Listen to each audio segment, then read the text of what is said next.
Tate Chronicles now transmitting. Welcome to the Tate Chronicles on Healthcare Now Radio. And now, here's your host, Jim Tate. Good day, citizens of the free world, from border to border, coast to coast, and to all the ships at sea, I bring you a warm welcome. This is your correspondent, Jim Tate, and thank you for tuning in today to the Tate Chronicles. Join me as we cut through the fog that exists at the leading edge of healthcare technology and delivery.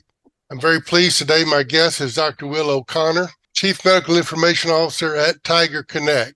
He has a very wide background that includes healthcare operations, strategic planning, and orthopedic surgery. So we kind of cover the waterfront with those things.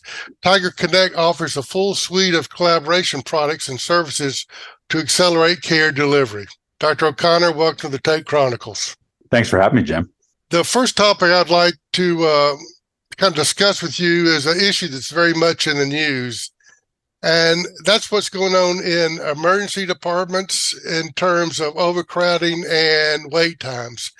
When things are working efficiently, I guess the process, patients are either treated and released or they're admitted, but there are lots of potential gaps in that process.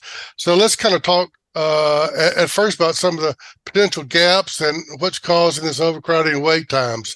And so my first question is, why is this so much of an issue now?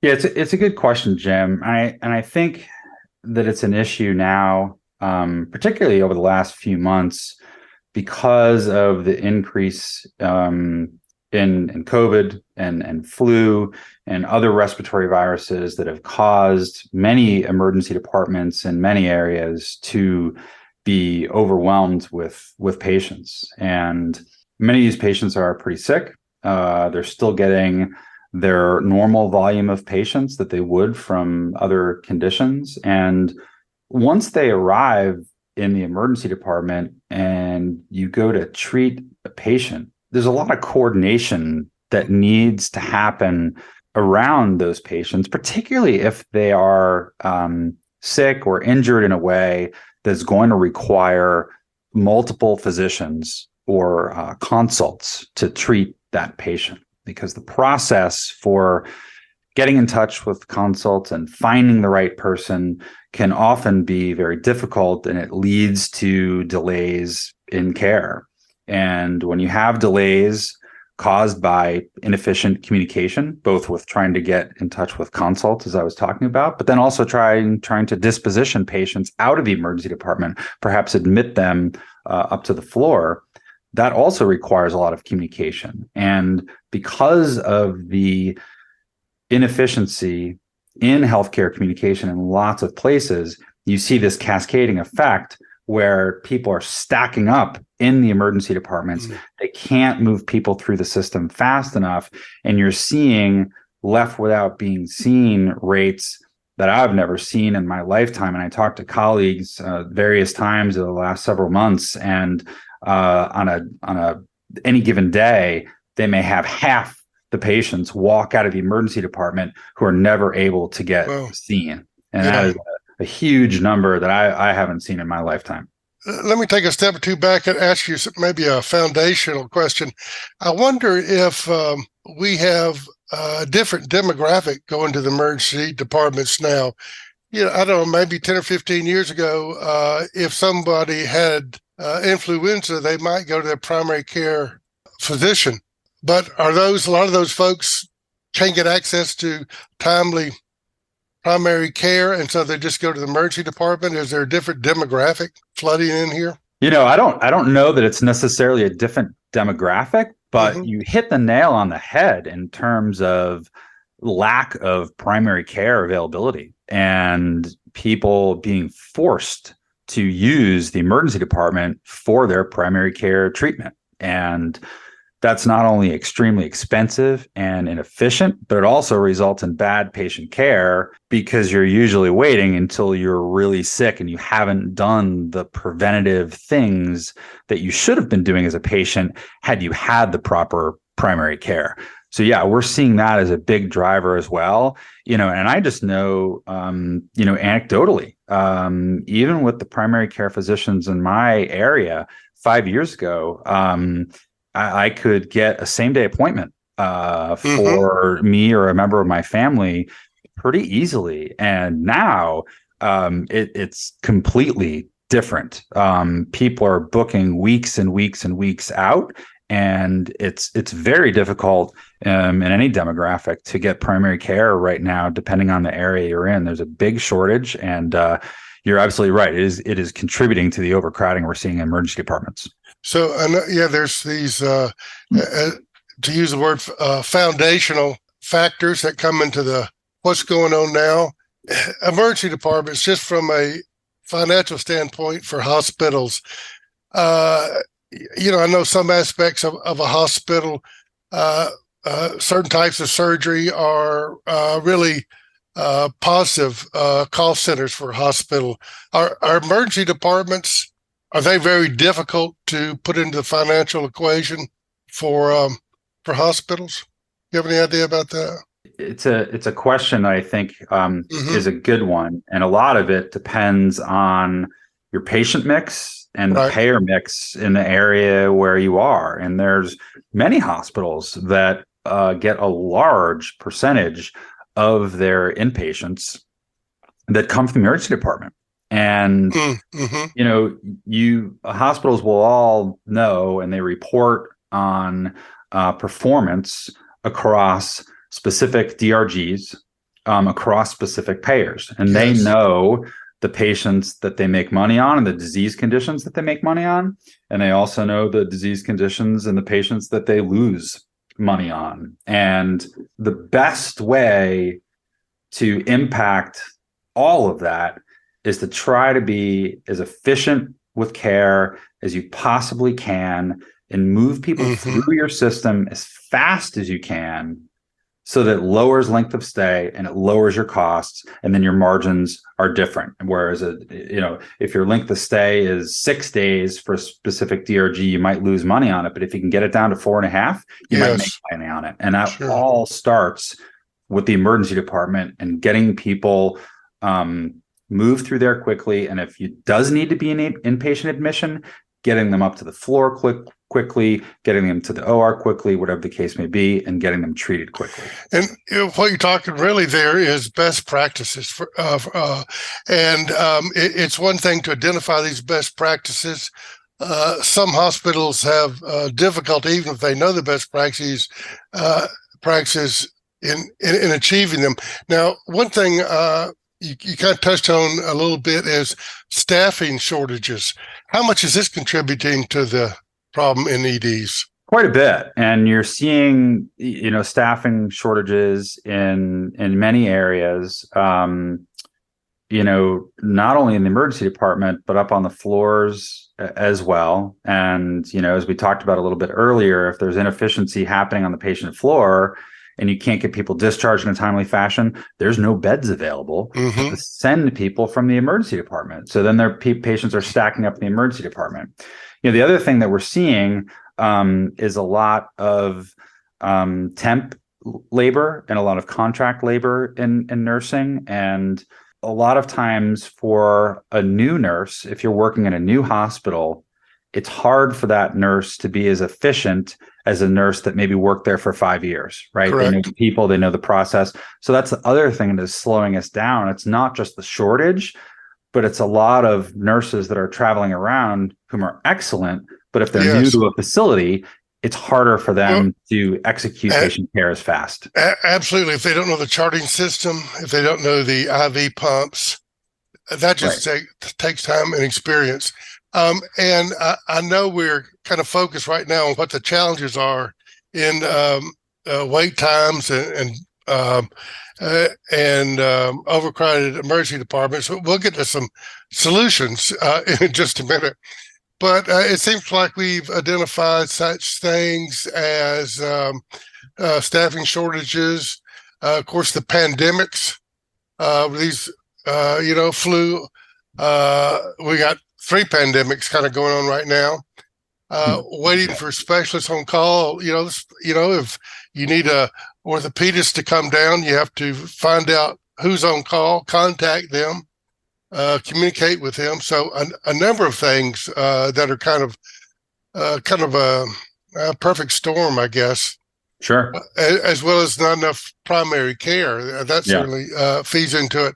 So let's talk about solutions. But before I do that, let me just say to our audience, if you are just joining us, I'm Jim Tate, and on this episode of the Tate Chronicles, I'm speaking with Dr. Will O'Connor, Chief Medical Information Officer at TigerConnect. So, Dr. O'Connor, let's talk about some solutions. I know TigerConnect has a clinical collaboration platform. Tell me what that does.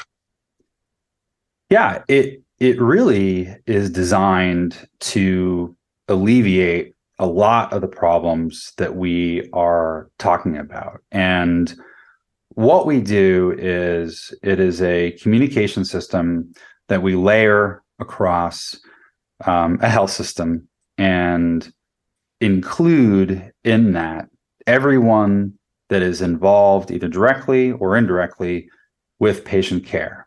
And it is persona based and it is scheduling based, meaning that I'm not just Will O'Connor, but I am also the orthopedic surgeon on call today. And what that does is it gives context to the question that gets asked 1,000 times a day. Who is covering? Who is covering for orthopedics? Who's covering for cardiology? Who's covering for hundreds of roles across the hospital? And what we do is we build that platform into a health system such that it is very, very easy to find who is covering and who you're looking for. And then we adapt that to very specific healthcare workflows that happen dozens of times a day.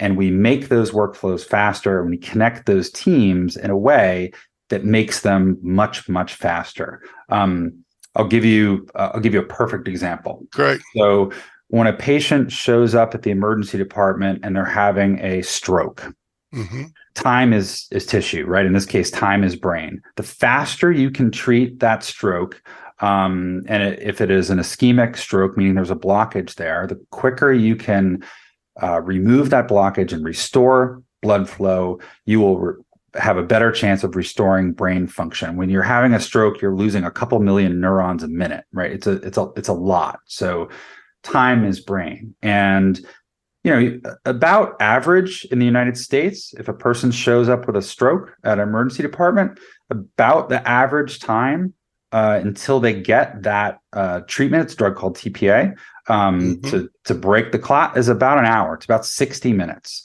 By the time you get the person in, you do the coordination, you scan them, someone reads the scan, you order the drug, you get the IV in, right? It's a lot of people involved. Could be 8, 9, 10, 12 people involved by the time you include transport and pharmacy and other folks. Coordination across those people is very difficult without a system like TigerConnect. So when we put that system in, and again, all those people have roles. It's persona based. So I know who the stroke nurse is. I know who the attending physician is. I know who the radiologist is. I know who the transporter is. And it's all based on their schedule. We adapt to that workflow and we install it. And our typical hospital where we install this, the door to needle time, instead of being 60 minutes, is cut in less than half, 28, 29, 30 minutes, wow. Which has a massive impact on patient care outcomes. And the data also say that if you can treat a stroke and get the patient treated in less than 30 minutes, their length of stay will be about a day and a half shorter than if you didn't. So stroke is a DRG, which a lot of hospitals don't make money on, but the ones that can do it this way and can move the patients through quickly and get them home quickly, their margins are better and they can. So not only is it a much better result for the patient and a much, much better outcome, but it's a better financial outcome for the hospital as well. And that is what we do. And we do that across not just stroke, obviously, but multiple workflows that happen, not just in the emergency department, but all over the health system. Well, and so, that is a perfect example. Kind of a corollary to that is if you have a bunch of folks who are overloading the system because they're in for influenza, if you can move them through, so there's not a kind of pain point of backup, then you can move those truly emergency type patients to the care they need. Not That's anything exactly being in the way. that's exactly right, Jim. Just from a technical standpoint, is this the way the communication works? Is it an app that's run on smartphones? How's everybody connected? Yeah, it's an app that runs on smartphones. We run it on Apple, iOS. We can run it on Android. We run it on desktop. And the nice thing too about TigerConnect is because we want to include everyone, we also have the ability to communicate with folks that don't have the app, so we can include them as well. So we really try to include everyone we can and build something we call network effect, because the more people you have connected, the more valuable the system is to the people that are connected to it, and the faster and more efficient care you can deliver because of that. You can often hold somebody in the emergency department because a bed may not be ready upstairs. So can that be part of the functionality, knowing when somebody can be moved out of the emergency department and actually admitted? Yeah, that's exactly part of the functionality. So we have a very specific workflow called ED to inpatient. And exactly what you're describing is we include all the people in that workflow: the charge nurse in the emergency department, the charge nurse on the floor, the nurse sending the patient, the nurse receiving the patient. And at some points in the workflow, the people in bed control, other administrators that need to move the patient. So that's why we're able to do it so much faster. When you try to have all those people that I just mentioned there, maybe 5 or 6 of them, connect voice to voice without technology like this, it forces a synchronous experience in people that are really busy that can't pick up the phone. Correct. So that's exactly what we do, is we get those people together in a way that they can communicate asynchronously. They're also easy to find, so it's much easier to move patients from the emergency department up to the floor. Is TigerConnect primarily focused on providing services and products to emergency departments? No, we supply the entire health system. So we know that often the front door of the health system is the emergency department. So we have some very specific functionality and workflow that we supply there, but that's just the start.